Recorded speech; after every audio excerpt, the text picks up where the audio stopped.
All right, so I wanted to go through this example to show you how to use a random number table. So we have 86 full-time faculty members, and we want a sample of size, where is it? 9, right here. So we have 86, that's our population size, and then we want a sample of size 9.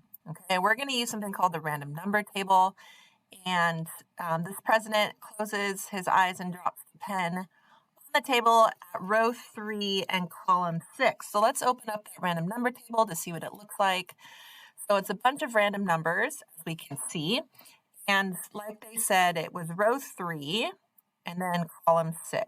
Okay, so that gives us this 9 right here. And we need to have random numbers between 1 and 86. So we can't just use one column because that would only be 0 through 9. It's not enough. So we need to use 2 columns. We're going to use columns 6 and 7 because of that. Looks like our first random number is 91.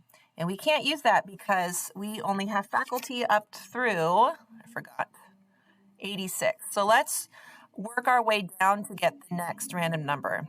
It's 10. So we can use 10. So go ahead and write 10 down.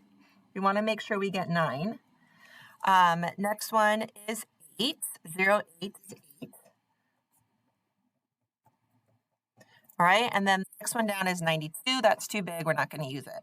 Okay, so we ran out of rows, so we're going to go back up to row 1. We've used columns 6 and 7, so we're not going to use those again. We're going to use columns 8 and 9. So our next random number is 33. We're going to use it, so I'm going to write it down. Next random number is 7. That looks like 77. Let's keep going. We have 42. I think we just need 3 more. 88 is too big. We're not going to use it. Let's use 54. I'm going to write it down. Okay, now 2 more. So again, we ran out of rows, so we're going to go back up to row 1. And we just used columns 8 and 9. So now we're going to use columns 10 and 11. So just kind of ignore that gap there. And the next random number is 45 or 45. And then our last random number looks like it's going to be 71. Do we see that? 71. Let me go ahead and count. 1, 2, 3, 4, 5, 6, 7, 8, 9. Good. And then that's our sample size. So use a comma to separate answers as needed. So let's type in our solution. Whoops. Be careful. What did I do wrong? Okay, 10, 8, 33, 7, 77, 42, 54, 45, and 71. All right, does that look right? All right, let's check our answer.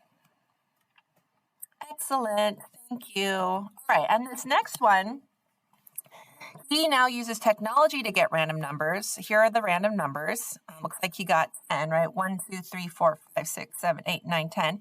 Again, we just need 9 faculty members, okay? So from these 10 numbers, let's figure out the ones we're going to use. We are going to use 2, going down the row, 18, 25, 55, 73, 18, 34, 12, and 62. Oh my goodness, do you see my mistake?